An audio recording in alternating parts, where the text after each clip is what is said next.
Imagine waking up one morning to find out that the same man who promised freedom, democracy, and a better life for all now wants to rewrite the very constitution that put limits on his power. Imagine realizing that your vote, your voice, and your future could all be stolen again. That's exactly what's happening in Zimbabwe right now, as President Emmerson Mnangagwa's allies quietly push for a plan that could extend his rule beyond 2028. It's a move that the Amalgamated Rural Teachers Union of Zimbabwe and the Zimbabwe Solidarity Movement have called a constitutional coup. A coup not with guns or tanks, but with pens and power. And it's one that could change Zimbabwe forever. People are angry. Some are terrified.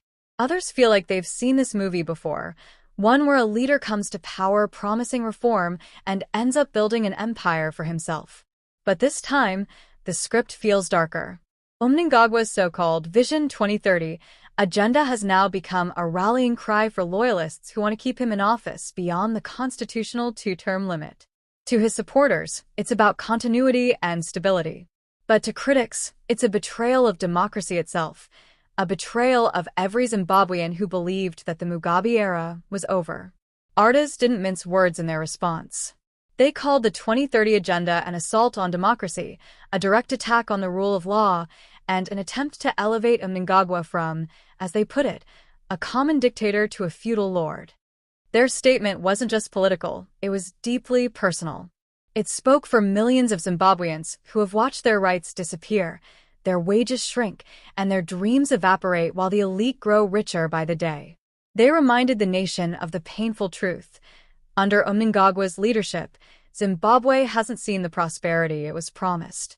Instead, over 50,000 learners dropped out of school in just 1 year. Hospitals remain under-equipped. Cancer machines promised to the public were never delivered. And ordinary citizens are being squeezed dry by endless taxes, including the sugar tax, which many see as a cruel burden on the poor. One might ask, where is all that money going? Because it's certainly not going into classrooms, hospitals, or job creation. According to the Teachers Union, it's being funneled into the pockets of Mnangagwa's inner circle, a network they describe as a cartel of tenderpreneurs. A small group of politically connected individuals who control contracts, businesses, and opportunities while the rest of the nation fights to survive. Have you noticed this pattern in your own community? Projects promised, but never completed? Schools built, but left without teachers or textbooks. Tell me in the comments, where do you think the money really goes? ARTUZ and the Zimbabwe Solidarity Movement say that this isn't just about economics, it's about justice, freedom, and dignity. They accuse the government of weaponizing laws like the Maintenance of Peace and Order Act and the Private Voluntary Organizations Act to silence anyone who dares to speak up. According to them, not a single protest application by pro-democracy groups in 2024 was approved. 0. Every single one blocked. That means no marches, no rallies, no gatherings. No space to breathe in a democracy that was supposed to be free. And yet, the same authorities who deny citizens the right to protest will claim that Zimbabwe is open for business and progressing toward Vision 2030. How can progress exist when voices are being silenced? The unions also warned that the government is using state resources to divide and intimidate civil society. It's a familiar playbook: co-opt the weak, crush the strong, and confuse the public. In other words, keep the people too distracted and divided to resist. It's a tactic as old as politics itself. And yet, despite all this, there is resistance. There is still fire in the hearts of those who refuse to bow. ARTUZ and ZSM made it clear they will fight any attempt to extend Mnangagwa's rule. They will fight not with weapons, but with words, unity, and truth. Because, as they remind us, Zimbabwe's constitution is clear. Section 91 limits the presidency to 2 5-year terms. It's not up for debate. They argue that the constitution itself is supreme, and Section 2(1) says so. That means no law, no decree, and no intellectual argument can override it. When Zimbabweans voted yes in the 2013 referendum, 94% of them supported that vision of democracy.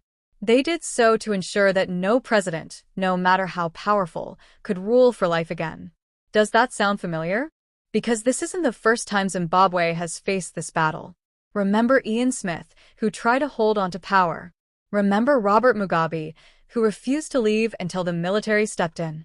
History is repeating itself, only with a different face at the top. In their statement, ARTUZ didn't hesitate to connect the dots.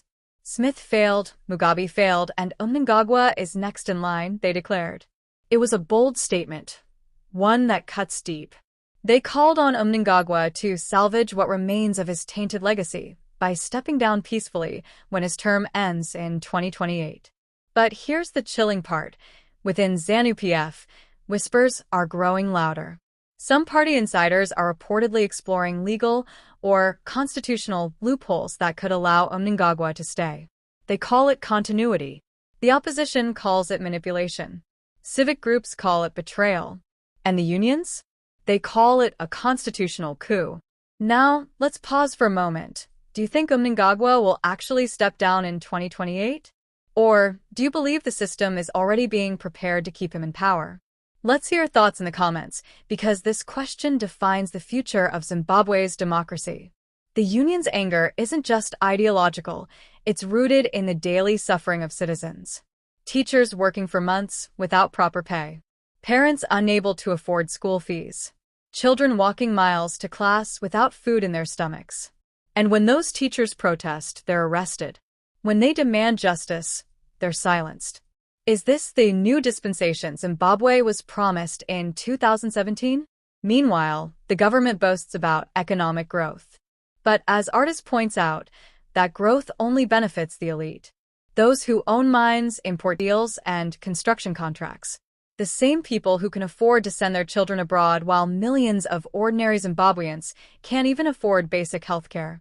Unregulated mining, they say, has devastated rural communities.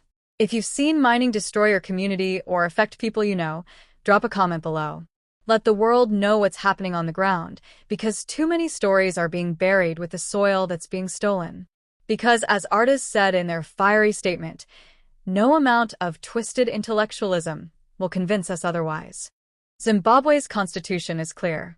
Its people are clear. And their patience, after decades of promises and pain, is wearing thin. So, what do you think, my friends? Should Mnangagwa be allowed to extend his rule beyond 2028? Or should Zimbabwe finally draw the line and say, 2 terms and no more? Comment your thoughts below, because your voice matters, and in times like these, silence only helps the oppressor. And as this storm continues to grow, remember this: dictators rise not because they are powerful, but because the people are silent. Don't be silent. Don't forget. And don't stop asking questions, because the future of Zimbabwe depends on it.